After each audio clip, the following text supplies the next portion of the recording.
Jai Hind everyone. My name is Navjot Singh and I'm a former intelligence officer. Welcome to another episode of the Spy Master series. So we are going to discuss something about the Pakistan's intrigues into India and how it has been trying to destabilize India's security and safety.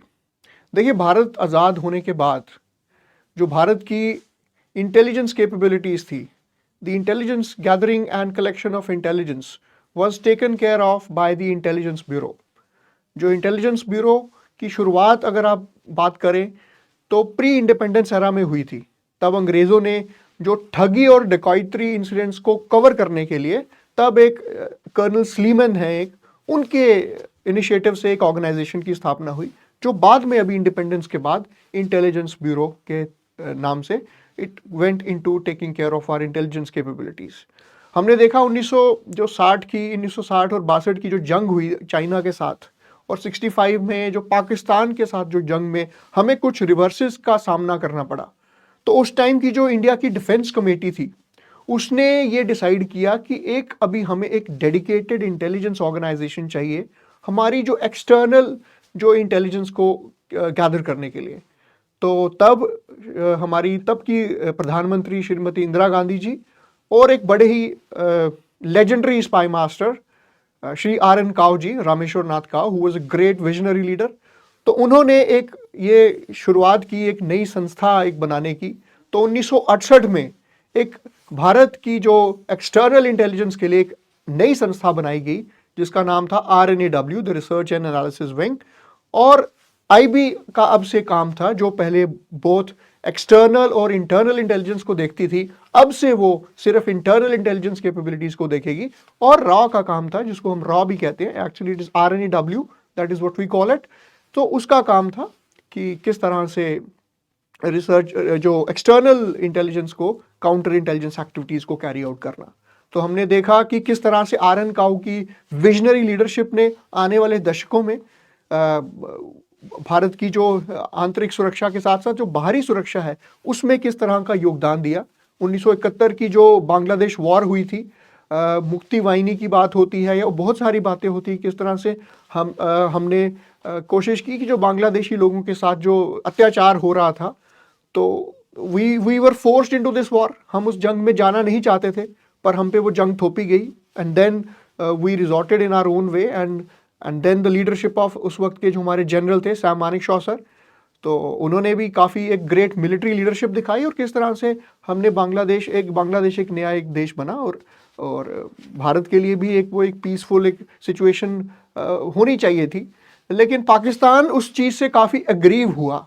Pakistan को काफ़ी वो चीज़ का धक्का लगा कि किस तरह से ये भारत को उसने ब्लेम किया कुछ चीज़ों के लिए। तो उसने एक पॉलिसी बनाई अपनी, to bleed India by 1000 cuts.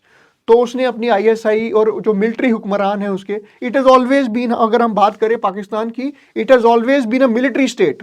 उसके जो सारे जो कमांडर्स हैं वो तख्ता पलट चलता रहता है, जो पॉलिटिकल एस्टैब्लिशमेंट की ज़्यादा सुनते नहीं है वो ISI का ही बोलबाला है और मिलिट्री लीडरशिप का ही बोलबाला है उनकी जो गवर्नेंस सिस्टम में भी। तो उनकी जो policy of 1000 cuts, to bleed India by 1000 cuts थी, उसके तहत उन्होंने कश्मीर में भी और पंजाब में भी अलगाववाद को फैलाना शुरू किया, ड्रग्स को फैलाना शुरू किया, किस तरह से सेसेशनिस्ट एक्टिविटीज़ को प्रमोट सिर्फ पंजाब और जम्मू कश्मीर में नहीं बल्कि नॉर्थ ईस्ट के जो इंसर्जेंट ग्रुप्स थे जो अपनी डिमांड्स को लेके बैठे थे, चाइना के साथ मिलके उसने उस एक्सेस को भी खोला। उनको फंडिंग प्रोवाइड की गई।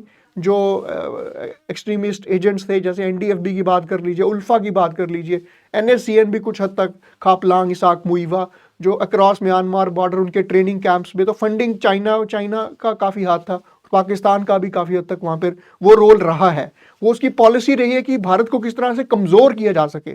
तो उसमें पाकिस्तान, जैसे अगर हम देखें कि सोवियत ऑक्यूपेशन ऑफ अफगानिस्तान की जहाँ तक बात करते हैं, तो वहाँ तालिबान को खड़ा करने में पाकिस्तान ने अमेरिका का बहुत साथ दिया था। और जब रिट्रीट हुआ वहाँ से रिट्रीट हुआ अफगानिस्तान से सोवियट्स का, तो वो जो वहाँ पे तालिबान का एक फोर्स सेटअप किया था। अगर हम जो लश्कर ए तौयबा के हाफिज सईद है उनकी बात करते हैं, तो उस वक्त वो एक मुजाहिद के तौर पे वो तालिबान में उन्होंने जंग में हिस्सा लिया था। तो वहाँ पे उन्होंने कुछ ऐसे काम करके दिखाया जिससे उनको यहाँ पे फिर लीडरशिप रोल दिया गया पाकिस्तान में। कुछ गलत काम हो जो भारत टेररिस्ट एक्टिविटीज़ को प्रमोट करने के लिए लश्कर ए तौयबा की स्थापना हुई। फिर वो किस तरह से जम्मू कश्मीर में मासूम लोगों को बहलाने फुसलाने में किस तरह से उन्होंने वो टेंडेंसीज का इस्तेमाल किया। ऑल्दो इंटरनेशनल रीना में तो अभी जो ग्लोबल टेररिज्म इंडेक्स में पाकिस्तान खुद अपने ही वो जो कहते हैं ना फ्रैंकनस्टीन मॉन्स्टर जो उसने खुद पैदा किया था, वो उसी के हाथ में खुद भी उससे डसा जा रहा है।